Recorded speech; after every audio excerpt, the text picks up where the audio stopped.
Clay. Clay cold and motionless on the wheel. The potter can but feel the vase, the bowl, the cup. With his hands, his skill he raises up. Round and round the wheel spins. This is where the potter's art begins. Forms of beauty and vessels of utility, his mind's eye and hand skill, forming and shaping cold clay to his will. To the kiln to be immortalized, with glazes he disguised, the imperfection small, coated in colors all. From earth to fire to table, we grow in beauty as we are able. I wrote this one for my daughter. But I really want to know, it can't be just because you said so. I can't just do as I'm told, no matter how much you scold. Answer my question, please. Is it dangerous when elephants sneeze? I know it's not important, but I have to know. The question sticking in my brain in a rut, flying through my head, round and round. My mind is so busy, even in bed. Questions without answers over here, answers without questions over there. I know you are tired, my questions exhaust you so, but could you explain just a little more? I really want to know. It can't just be because you said so.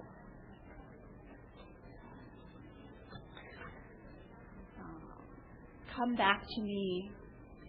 Come back to me, to sleep in my arms, to just be. It is lonely here in my room, shadows on the wall casting a pale gloom. The bed empty beside me, this is where you are supposed to be. Come back to me, to sleep in my arms, to just be. I know you have to be away, I understand this during the light of day, but as shadows fall upon the land, it just does not rest well with slumber's plan. Come back to me, to sleep in my arms, to just be. I am greedy for your touch, your presence I miss so very much. My skin cooled by the air tonight, knowing your hands upon my skin would make it right. Come back to me, to sleep in my arms, to just be. My slumber far from blissful, tossing and turning, patches of sleep fitful. I long for the peaceful slumber, snuggled in your arms I remember. Come back to me, to sleep in my arms, to just be. Now as I am somewhere nearing, sleep in my mind engineering, visions of you come before my eyes, filling me with warmth I cannot disguise. Come back to me, to sleep in my arms, to just be. Counting the days 1 to 10, until we can be warm and snuggled close again. Sitting together like spoons by the light of the moon. Come back to me, to sleep in my arms, to just be. But for tonight I will drift away with images of us in my head at play. Tomorrow, then the next night, 1, 2, 3, praying you hurry back to me. Come back to me, to sleep in my arms, to just be. And I'm not only a poet, but I'm also a writer, and some of my fiction has been in the journal as well, and I'm going to read something that has yet to be published that I'm working on, so if you'll indulge me. And it's for the Washington Post annual contest, so you're supposed to look at a picture and write the story. Some of you are nodding like, oh yeah, we know about this. So it's a picture, this year it's a picture of a woman with a carnival mask on. It's very bright blue, and her eyes are just the most remarkable brown I've ever seen. Music filled the air, and the beat pulsed through her body, rattling the pins and bones through her flesh. It reminded her of a time, of another pulsing, charged moment, when the beat has intensified and intensified until it was cataclysmic, and the explosion rocked the world, both with its inevitability and intensity. The house on the hill was crowded with revelers, everyone in Monaco celebrating Carnival, the season of sin. The ballroom, artfully divided into eating and lounging space and a dance floor, was cramped with bodies moving in time to the music and the thumping, pumping, jumping rhythm of the techno blend. Even the bodies draped across the chases and chairs in the intimate corner sitting area seemed to pulse in time to the hypnotic rhythm. From the packed balcony above, this effervescent stew was both compelling and repulsive. Through the lens of her fathomless dark chocolate eyes, hidden but not concealed by her party mask, Leah surveyed the scene of twisted bodies, smoky air sliced by the lights flashing, thunderous pounding music, and her heartbeat joining the competing reverberations in the room, electrically charged and maddening. Then in a flash of light, blue eyes, the color of the sea, caught her gaze and captivated her with their hypnotic clarity. Elegantly pushing through the bodies in the balcony, moving ever forward towards the stairs into the pit, following the marble steps, Leah passed through the throng of people, sinking into the pool of bodies, gesticulating and melting like the ice in the cosmic-colored cocktail, saturating her senses and drowning her sorrows and misgivings in the rhythmic, never-ending pulse of humanity or insanity. This is the scene of the crime, or resembled the scene of the crime, another time, another party, another night of pulsing rhythms and colliding lust. With each step, the screaming house music wrapped itself around her body, passing through her flesh and bones, beat for beat, pulse for pulse, the colored lights flashing on and off in time with the music, causing her to see and not see with a maddening blindness. The rhythm remained the same even as the melodies changed. Reaching the bottom of the stairs, Leah took a cocktail from the waiter. Holding the glass in her hand, she luxuriated in the seductive and glossy coolness of it, pressing the smooth edge to her painted lips and slowly, as if kissing her lover while he slept, rubbed the glass to her lips, and let the chilled liquid fire caress her tongue, feeling its bite as it rolled gently down her dry throat. Returning the now empty glass to the waiter's tray, Leah sank deeper into the crowded bodies. Once on the dance floor, she closed her eyes and let the music carry her away. The bass pounded her brain, moving her body in time and counterpoint to the others on the dance floor. All the while the light swirled above her and the pool of human flesh around her, mingling scents of perfume, sweat, and smoke. The smells of lust and the temptation of the devil cloaked her, carrying her off to another time, to the scene forever present in her mind's eye as Leah danced in the now and drifted deeper into the then. A sleek, dark sedan, windows open to the cool night air, and the scream of the music intensifying with the ever-increasing RPM. The car clinging to every curve like a lover as it sped faster up the mountain road, wild in a star-studded night.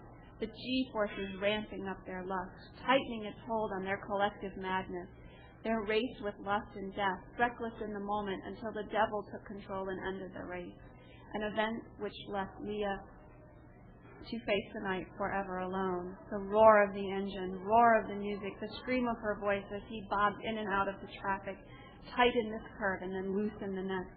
Blind recklessness eating at her mind and overtaking her fear, feeding the lust for more, just one more thrilling near miss, always more, faster, drive faster, as if the kinetics, the defiance of the real, the supernatural powers of the moon all mattered, and yet, as they sped up the coast, as if riding the rim of a martini glass. Brown eyes open now, scanning the crowd, her body moving in time to the music or to the wildness of her mind, she could not be certain. Suddenly, hands at her hips, firmly pulling her in closer, grinding with the music. The world shifts and she is whipped around into strong arms, pulled firmly against his hot body as they continue the furious and reckless dance, hearts beating wildly, minds swimming in the wilderness before them. Floating on the ever-increasing beaten pulse, Leah felt the speed in her bones, the wind in her hair, the reckless climb up the rim of the glass, the dark and inky liquid to her right, capped off by a studded and sugared, never-ending rim to the bowl-shaped glass, ever narrowing with the edgeless path until there's nothing but the sound of her scream on the silent wind and the long-stretching silence of inky coating, suffocating blackness. Flashes of light and his mouth on hers, greedily stealing her breath, greedy in the devil's sea of tumultuous temptation, Only they are not his lips she feels, but the cold lips of her nightmares, the once warm lips with kissed and held her wrapped as they sped up the mountain path to the very edge and then back again, pushing the limits of reality and gravity. Opening her brown eyes, gasping in surprise, to see those azure wonders staring back at her, knowing surely this is a trick, black magic on the devil's night, for the deepest blue, the sapphire pools of fire, which held her wrapped once upon a furious time, had flamed out, leaving her crumpled and mangled and broken to find her own way. In her mind, as the music pulsed in her body, in his hands and painfully aware of the furious beat behind his firm but still gentle, tentative kiss, Leah surrendered, to sink further into his kiss and her own madness for a moment. Suddenly, in the flash of light, or a blink of her eye, her mind revolted, rejecting the heady sea of pleasure before her. "No!" she screamed as she broke the kiss and pushed the presumed impostor away, those true blue fires long ago extinguished. She would not succumb to the devil's ploy. Pushing through the crowd to the far corner, in the darkness, desperate to flee the tumultuous sea of people, the waves of sensation which conspired to assail her sanity. Firm hands again on her lips, whirling her around, backing her against the cool marble of the wall. His warm hands pressed against her throat, her hip bones. "Yes," he whispers. "One more," he demands. Lips warm and fierce and taking assail her and carried her away, the pulsing of the music no longer vibrating through her body now. Instead, the ever-increasing pulsing inside her is the unwelcome madness of that other fitful time. The tires squeal, the smell of burning rubber, the spray of gravel, her mind turning the scene around and around furiously, the colors blending into an amazing tight swirl. Crumpled and broken and screaming, the colors come to the inevitable stop, diving and spinning and exploding into the night until under the blanket of watchful eyes above. Brown eyes melted and released their bounty beneath the mask of frivolity, meeting the deep fathomless pools of blue as he once again moved to touch her face and hold her firmly for his lips' amazingly warm and determined caress. "Leah," he whispers. Leah, unable to break away, held there by the devil and her own desires, melted into him as formless and bodiless as her dreams. The pulse once again filled the hollow space inside, the music long forgotten, the beat of her heart driving them both, up and up to the summit, heedless of danger. Louder and louder the roar in her ear, the fierce climb and a rush of unbridled desire, becoming electric between them, charging the air and firing the madness. The colors twirled tighter and tighter, sense of time and space evaporating into the moment, the press of this man's hands, and just as Leah melted, pulverized by the relentless beat, her eyes flashed open. She stands alone against the wall, with the night air from the open door dancing against her skin, chilling the stream running softly from her shiny, confused, melted dark chocolate eyes.